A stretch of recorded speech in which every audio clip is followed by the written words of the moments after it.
안녕하세요. 서가윤술의 윤술입니다.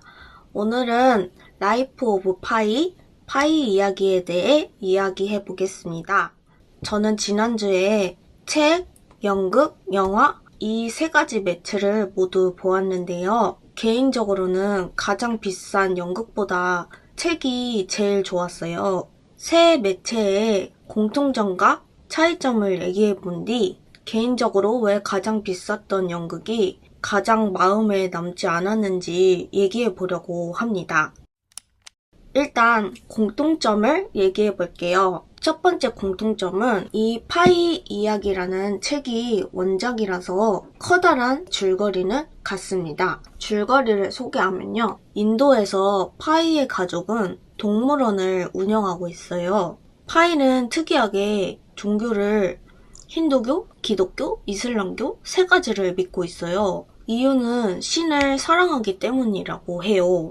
특이하죠? 파이의 가족은 캐나다로 이민을 가게 되어 화물선에 동물들도 태우고 파이 가족들은 태평양을 건너게 되는데요. 가는 도중 배가 침몰하는 사고를 겪게 됩니다. 이때 파이는 구명보트를 타게 돼서 살아남게 되는데요. 227일간 바다에서 버티다가 구조가 됩니다. 이 구명보트에서 227일간 어떤 일이 일어났는가를 파이는 두 가지 버전의 이야기를 들려주는데요. 이 두 가지 이야기는 이 책을 읽어보시면 좋을 것 같아요. 두 번째 공통점은 책, 연극, 영화 모두 다 각자의 방식대로 완성도가 높았다는 점입니다. 각 매체에서 할 수 있는 최고의 표현들을 다 보여줬다고 생각해요. 그럼에도 불구하고 저는 이 책이 가장 좋았고 그 다음 영화, 마지막이 연극이었어요. 이제 차이점을 얘기해 볼게요. 당연히 매체끼리의 차이점이 있고요. 제가 라이프 오브 파이를 접한 순서는 연극, 책, 영화 순이었어요. 그래서 이 순서대로 얘기해 보려고 합니다. 먼저 연극부터 얘기해 볼게요. 연극을 보게 된 계기는 연극을 보기 전에 라이프 오브 파이가 어떤 내용인지는 전혀 몰랐지만 책과 영화가 되게 유명하다는 거는 알고 있었어요.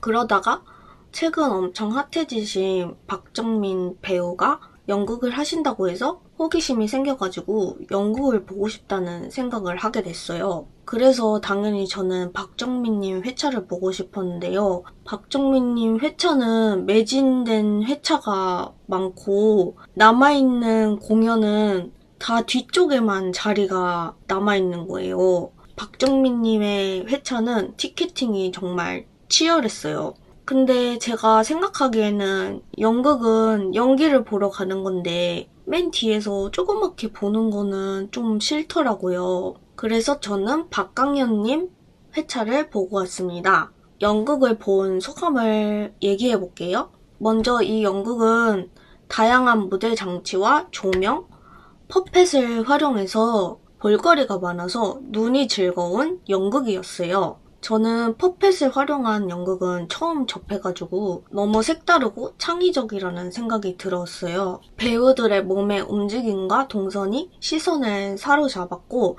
무대 위에서 여러 배우들이 한치의 오차도 없이 호흡이 딱딱 들어맞는 장면이 굉장히 인상 깊었어요. 공연을 완벽하게 하기 위해서 얼마나 많은 준비와 연습을 하셨을까 하는 생각이 들더라고요. 근데 노는 즐거웠지만 그 감탄이 깊은 사유로까지는 이어지지는 못했던 것 같아요.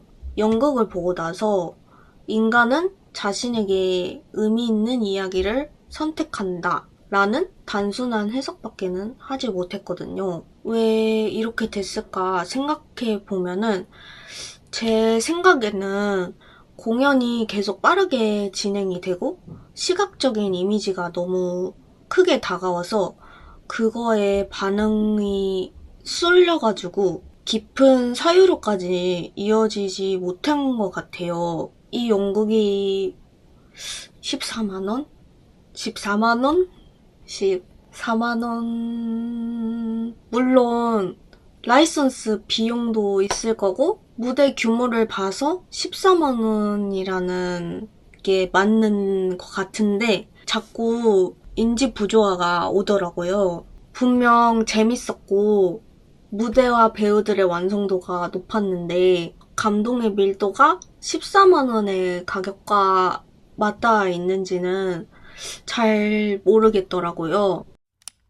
이제 책 얘기를 해볼게요. 연극을 보고 와서 솔직히 책에 대해서 큰 기대감이 없었어요. 근데 웬걸요? 책을 보고 종교와 인간의 존재, 무의식, 자아, 이런 거에 대해서 훨씬 깊게 생각해 볼 수가 있었어요. 책을 읽는데 너무 많은 생각이 떠오르고 질문이 생겨서 생각들이 정리가 안 되고 머릿속이 과부하되는 느낌까지 들었어요. 이 책이 왜 오래 사랑받는 작품인지 읽으면서 이해가 됐고요. 영국의 문학상인 부커상도 받았다고 하는데 높이 평가받은 게 충분히 납득되더라고요. 저는 이 책을 한 번이 아니라 여러 번 보게 될 것 같고 이 책에서 말하고자 하는 주제들에 대해서 계속 곱씹으면서 생각할 것 같아요. 벌써 이 책이랑 엔도 실사쿠의 침묵이라는 책과 비교해서도 보고 싶다는 생각도 들었거든요. 여러분도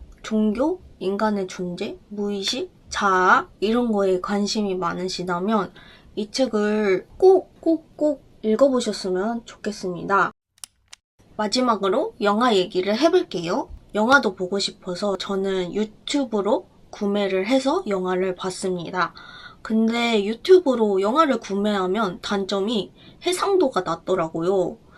720, 480p 이런 해상도밖에 볼 수가 없어서 왜 1080p는 판매를 하지 않지? 라는 생각이 들더라고요. 근데 저는 방에서 불 끄고 노트북으로 영화 보는 걸 좋아해서 해상도가 낮아도 뭐 크게 문제는 없는데 만약에 저처럼 구매를 해서 보고 싶다 하시는 분은 이 점을 참고하시면 좋을 것 같아요. 아무튼 영화는 이거 CG인가 실제인가 할 정도로 헷갈리게 정말 리얼하게 잘 만들었더라고요. 그리고 책의 내용을 시각적으로 아름답고 환상적으로 그려냈고요. 또 영화 중간중간마다 책의 주제를 잊지 않고 건드려주는 게 좋았습니다. 종교나 존재, 자아에 대해서 이미지와 대사를 통해서 책보다 좀 더 쉽게 전달하려는 듯한 느낌을 받았거든요. 근데 이 부분은 제가 책을 먼저 보고 나름 사유한 다음에 영화를 봐서 이해도가 올라간 상태여서 이렇게 본 거일 수도 있어서 좀 이 부분이 헷갈리는 부분이에요. 어쨌든 결론은 영화도 책 못지않게 좋았고요. 근데 영화를 볼 거면 책도 꼭 봤으면 좋겠다는 생각이 들었어요. 이제 마지막 결론을 내리겠습니다. 마지막 결론은 세 매체 모두 정말 훌륭했어요. 근데 개인적으로는 스펙터클한 연극에서 가격과 감동 사이에서 인지 부조화를 느꼈었고요. 최근에 살아있는 자를 수산하기라는 연극도 봤는데 저는 천천히 사유하게 만드는 책을 더 좋아하는 사람이다 라는 걸 알게 됐습니다. 만약 라이프 오브 파이 연극을 보셨거나 앞으로 보실 계획이라면 이 책도 같이 보시면 더 좋지 않을까 싶어요. 여러분은 이 세 가지 매체 중에 어떤 매체를 가장 선호하세요? 또 파이 이야기를 보신 분들은 어떤 감상을 하셨는지도 궁금해요. 그러니까 댓글로 알려주세요. 오늘 영상은 여기서 마치겠습니다. 함께 해주셔서 감사합니다. 그럼 안녕.